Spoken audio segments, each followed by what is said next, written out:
Oi, meus amores, tudo bem? Bruxa de Salem com mais um relato hoje para vocês. Esse relato que eu vou contar, quem me contava era o meu avô. Meu avô, ele passou por essa situação e ele sempre jurou e me contou, desde quando eu era garotinha, isso por várias e várias vezes. Então, esse relato hoje vem da minha família, do meu avô paterno, passou por isso. Ele era uma pessoa que ele era rezador, sabe? Ele e a minha avó, eles eram rezadores, tipo benzedores, sabe? E ele foi com um belo dia rezar um velório de uma senhorinha que tinha falecido ali pelas redondezas, né? Como era na época. Então ele foi lá rezar o velório dessa senhorinha, que era muito conhecida, uma senhorinha muito boa, que eles conheciam de muito tempo, de muitos e muitos tempos. Então ele foi lá, né, fez todo o velório dela, que na época não tinha muito padre, o padre vinha só lá uma vez que outra, né, para as capelinhas. Então ele foi lá e fez isso. Quando ele estava voltando a cavalo, era mais ou menos umas 22, quase 23 horas. Ele vinha com o cavalo por uma ruazinha de ermo. Na época eles diziam que era a rua de ermo. Por que rua de ermo? Que era uma ruazinha estreita e com mata dos dois lados. De repente ele percebeu que o cavalo dele começou a frear. O cavalo não queria ir. Não queria ir, não queria ir, não queria ir. E ele esporeava o cavalo e o cavalo não ia. Meu avô sempre andava com facão na cinta. Era um homem de muita fé, junto com minha avó. Que foi da minha avó que eu herdei, né? O dom de ser bruxa, que eu agradeço até hoje a ela. Então, ele disse que começou a esporear o cavalo, e nada desse cavalo ir. De repente, ele olha na frente dele, ele vê um cachorro muito grande, preto, com os olhos regalados para ele e os dentes, e ele fazia uma babaçada na boca assim. Ele babava e ficava olhando para o meu avô e para o cavalo. E o cavalo não queria ir por nada desse mundo. Então, meu avô ficou muito apavorado. Mas ele lembrou que a mãe dele, que também era rezadeira, tinha ensinado algo que se fazia quando se via lobisomem, para poder afastar o bichano, né? E ele disse: valha-me Deus, Nossa Senhora, sai de retro, maldito. Se tu saíres da minha frente, amanhã tu pode ir na porta da minha casa que eu te dou um prato de sal. O animal fincou os dois pés, levantou em duas patas e veio até a direção dele correndo.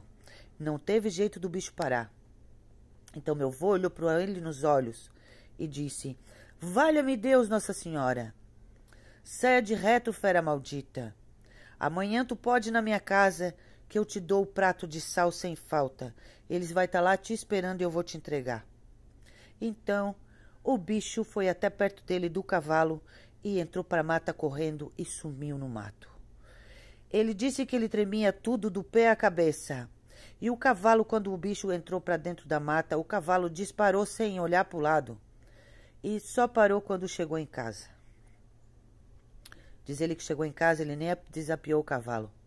Deixou o cavalo encilhado e tudo. E entrou para dentro de casa, tremendo do pé à cabeça, diante do que ele tinha vivenciado. A minha avó, quando viu ele branco, perguntou o que tinha acontecido. E ele relatou para ela tudo o que tinha ocorrido no meio do caminho. Então a minha avó disse que realmente estava tendo pessoas que disseram que estavam tendo ataques naquela ruazinha de ermo, que ela tinha esquecido de dizer para ele não vir por ali. Mas então os dois dobraram o joelho dentro de casa e ficaram a fazer rezas até uma certa hora da noite. Então os dois foram dormir. No outro dia de manhã, ele estava desapiando o cavalo, bem cedo.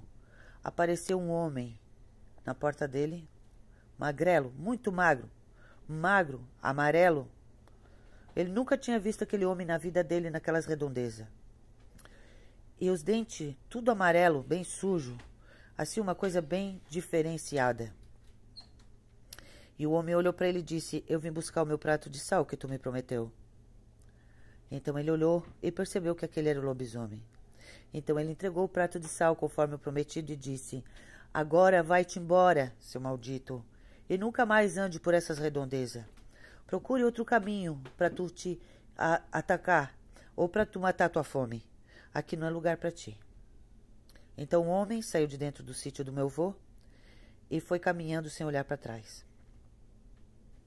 Daquele dia em diante, ninguém mais falou sobre a aparição desse bicho na estrada e ninguém nunca mais falou nada sobre algum lobisomem ter aparecido pela área. Meu avô disse, e ele jurava em cima com a mão na Bíblia, que isso foi uma coisa real e verdadeira que aconteceu com ele. Ele disse que nunca esqueceu disso, e quando ele estava bem velhinho, perto de morrer, ele sempre contava essa história ainda para mim. E eu guardei essa história dentro do meu coração até agora para dividir com vocês. Vocês veem como existem algumas coisas que pode sim ser feitas, né, para afastar essas feras. Talvez esse tipo de reza, ou esse prato de sal, ou de repente essa simpatia, pode ser uma espécie, né, de uma magia, alguma coisa que possa ser que afaste o lobisomem quando vem atacar uma pessoa, né? E eu sempre guardei isso comigo. E incrível que quando eu vi aquele lobisomem na minha casa, eu não me lembrei disso. Devia ter falado essas palavras. Mas também ele ia aparecer na minha porta no outro dia, pegando sal, né? E eu ia saber quem era a fera. E naquela época eu não estava nem um pouco interessado em mais ver o bicho na minha frente. Mas então, né? A gente fica pensando que nem tudo não tem uma saída. Às vezes pode ser que tenha. Às vezes pode ser que tenha algumas coisas que possam estar afugentando eles, né? Como existem também as histórias de vampiro, pode ser que também existe algo que afaste os lobisomens. Eu sei que pro meu avô deu certo.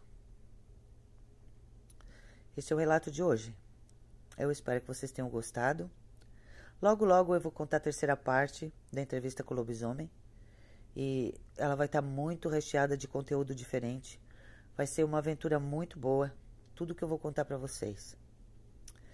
Eu sou a Bruxa de Salem. O meu canal está no YouTube.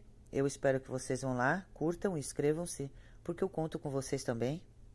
Para o meu canal continuar, está lá, né? Para me contar os relatos para vocês sempre, todos os dias. Deixe seu like, deixe seu comentário. Mais tarde eu volto com outro relato para vocês. Beijão por hoje.